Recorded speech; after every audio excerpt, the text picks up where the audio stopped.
ഈ channel subscribe ചെയ്ത് bell button click ചെയ്യൂ. മലയാള സിനിമയിലെ ചൂടൻ വാർത്തകൾ നിങ്ങൾക്ക് നോട്ടിഫിക്കേഷനായി ലഭിക്കും. ഇനി ഞാൻ ധനുഷിന് നല്ലൊരു ഭാര്യയായിരിക്കും. അമല പോൾ. അപ്പോൾ എല്ലാം കഴിഞ്ഞോ? കഴിഞ്ഞാലുമില്ലെങ്കിലും സംഗതി സത്യമാണ്. വേലയില്ല പട്ടധാരിയുടെ ഗംഭീര വിജയത്തിന് ശേഷം രണ്ടാം ഭാഗം തിയേറ്ററുകളിലേക്ക് എത്തുകയാണ്.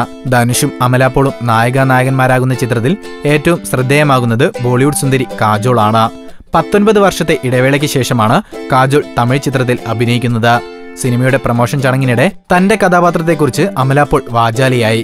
വേലയില്ല പട്ടധാരി എന്നെ സംബന്ധിച്ച് ഒരു മികച്ച അനുഭവമായിരുന്നു. രണ്ടാം ഭാഗത്തിലും വിളിച്ചതിന് നന്ദി പറയുന്നു. സൗന്ദര്യ രജനീകാന്ത് ആയിരുന്നു സിനിമയുടെ ഏറ്റവും വലിയ ശക്തി. കാജോളിനൊപ്പം അഭിനയിക്കാൻ കഴിഞ്ഞത് ഇപ്പോഴും വിശ്വസിക്കാനായിട്ടില്ല. കുഞ്ഞുനാൾ മുതൽ കാജോളിന്റെ സിനിമകൾ കണ്ടാണ് വളർന്നത്. സ്വപ്നത്തിൽ പോലും വിചാരിക്കാത്ത കാര്യമാണ് നടന്നത്. ചിത്രത്തിൽ ധനുഷിനെ ശല്യപ്പെടുത്തുന്ന ഭാര്യയായാണ് അമല പോൾ എത്തുന്നത്. VIP-യുടെ 3ാം ഭാഗം ഉണ്ടാകുമോ എന്ന ചോദ്യത്തിന് ഇല്ല എന്നായിരുന്നു അമലയുടെ മറുപടി. പക്ഷെ ഇനി അങ്ങനെ സംഭവിച്ചാൽ ഞാൻ നല്ലൊരു ഭാര്യയായിരിക്കും ധനുഷിനെ ഇനി ഉപദ്രവിക്കില്ല എന്നും അമല പോൾ പറയുന്നു. കൂടുതൽ ഗോസിപ്പുകൾക്കായി ഈ ചാനൽ സബ്സ്ക്രൈബ് ചെയ്യൂ. ഗോസിപ്പ് ബസാർ.